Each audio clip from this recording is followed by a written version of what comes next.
In today's video, we're going to explain the 10 things retirees should give up to live a simple and happy retirement. And trust me, you'll want to watch to the very end because the last item is something that could completely change your outlook on retirement. Across helping retirees navigate the complexities of retirement, I've seen how difficult it can be for them to handle what feels like 100 different retirement priorities. Which is why in this video, we'll break down the 10 things that will almost immediately help you focus on what's important and go about making these changes. So let's dive right in. Okay, number 1, excessive investment complexity. What you tend to see is a lot of people come into retirement and they've maybe changed jobs 5 times or more over the last 10, 20 years. And what happens is their money is in 5, 6, maybe 10 different places at old company retirement plans. So it's all over the map. Then on top of that, they're invested in ways that there's really no kind of unifying principle or strategy. So they've got investments in, all kinds of stuff that maybe make no sense at all. In fact, some of the investments might actually be competing with others, so having them kind of cancels each other out. So one of the first things you want to do when you're entering into retirement is try to simplify your investment complexity. Number 1, go consolidate your retirement accounts or as many accounts as you possibly can. Try to keep them with one custodian or within one plan if you can. And then second, come up with a simplified and unified investment strategy. And the good thing now is there's plenty of funds that actually diversify for you based on maybe your risk tolerance or your age, and you could just maybe pick one fund and kind of set it and forget it. And if you're more interested in this topic, hit subscribe because we're going to make another video specifically on simplifying investment complexity, but I don't have time in today's video to go into that much detail. And that brings us to number 2, you should cut out unnecessary expenses. And what I mean here is you could probably go through your budget line by line and find 5, if not more, different subscription services that you're subscribed to that you never use, right? So this is low-hanging fruit for you to go in, get rid of these things that you're getting no value from, and then what you can do is now you've freed up some of your budget to go and maybe invest in hobbies or interests that truly matter to you. That brings us to number 3. You should get rid of toxic relationships. You may have hung on to relationships, whether it's only in the personal realm or whether it's from work, that were pretty toxic. You've held on to them for years. Now you're at this transitional stage and it's just time to get rid of all the stuff that detracts from your life or adds no value. And this is a great opportunity for you to inventory all of your relationships and go down that list and decide who is really just a time suck or a drag on my emotions. And just sever your relationship with them. It's fine. This next period of your life should be about enjoying your golden years, not getting dragged down by people who are always pessimistic or manipulative or whatever it is. All right, so let's move on to number 4, high maintenance homes. Plenty of people, they come into retirement, they've had these huge homes. Maybe you had a 5,000 square foot home and look, that's great, right? Maybe you had a family and you enjoyed all the space.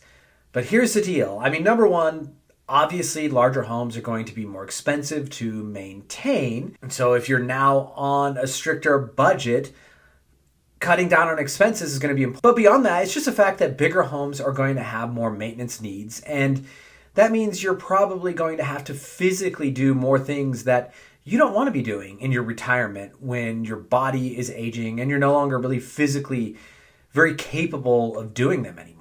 So it's a great idea to look at downsizing once you hit retirement, especially if your family is all moved out, right? So you could look at owning a condo. Maybe it's a townhome, right? That's kind of a happy medium, and there's going to be far less upkeep for you, and you'll just have more time to enjoy life. All right, number 5, financial support for adult children. We've talked about this one before as well, but retirement is a great time to have that talk and sever, maybe not your actual relationship with your child, but your financial support for them. The last thing you want is to be in a position where your finances are strained in retirement because your adult children just can't get their act together. We've talked about this before. I suggested maybe hiring a therapist to help you plan this out and then kind of support you as you're cutting your children off. But no matter how you decide to approach it, retirement is the perfect time, if not sooner, actually. All right, and that leads us to number 6. You should get rid of overloading your schedule. If you were one of these busybodies that felt like you always had to have everything scheduled out down to the minute, retirement is a time to transition away from that. You need to have some more unstructured time and allow for a little bit more spontaneity and even relaxation.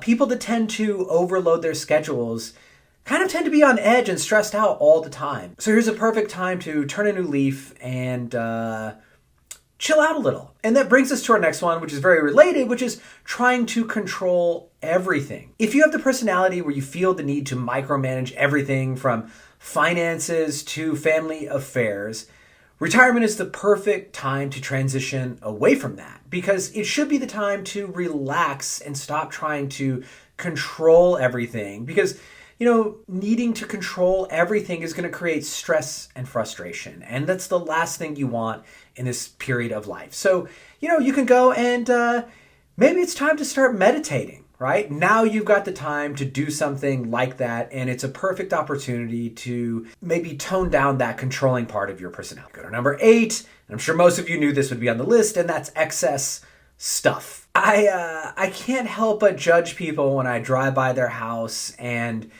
they've got a 2-car garage, but they can't park in their garage. They have to park outside because they have so much crap in the garage. And you can almost guarantee it's stuff they never, ever use or haven't used for years. The theme of this video is pretty much simplify everything to the extent you can so you can do things that actually add value in life. And if you've got a bunch of clutter and things that just don't give you any value, time to start getting rid of it. Not to mention the fact that you're just taking up space that's completely wasted. Even worse, a lot of people, not only have they filled up their garages, but they also have to pay for storage for stuff that couldn't even fit in their garage. So if this is you, cut out the extra expense. It's time to start simplifying. Start small, right? Start with the small decluttering project, and then you can just keep building from there. You could even consider hiring somebody to help you do this. There are lots of professionals that actually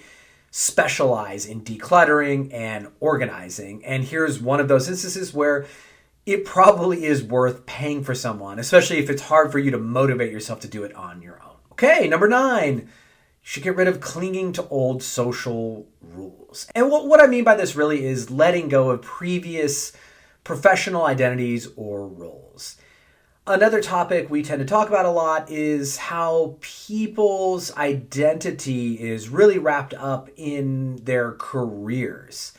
And so retirement is a time where you're going to have to transition away from that identity and find a new sense of purpose. And so that might mean exploring new hobbies, volunteer work, being more involved in the community, and you can have a new identity based around that and not your old work life. And now that brings us to number 10, something that I think a lot of people might be surprised it's on this list, but it's stop worrying about leaving a large inheritance. What I see a lot is retirees will live this lifestyle that is not enjoyable at all. And the reason being is because they don't want to spend down any of the money that they've accumulated because they want to give as much of it as they can to their kids.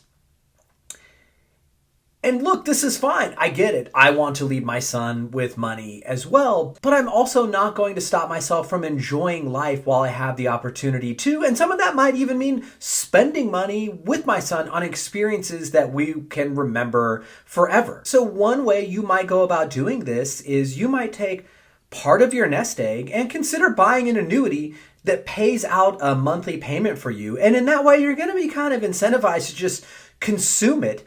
And you'll probably live an enhanced lifestyle compared to one that, you're you're just drawing from your portfolio and you're always worried about, well, if the markets go down, I'm not going to be able to afford to do this. Buying that annuity is probably going to give you a little bit more peace of mind knowing you're going to have steady income coming in, and B, you are actually going to be able to, like I said, enhance your lifestyle, consume more, and enjoy it, which is what retirement should be about. There you've got it. I know that some of these changes might be uncomfortable at first, but if you want to enjoy your retirement to the fullest, my advice is simplify as much as possible. And if you want more detail on how we can help make these exact changes for your retirement plans, click the link in the description below where you can book a complimentary call with me and we can find out what might work for you. Thanks for watching.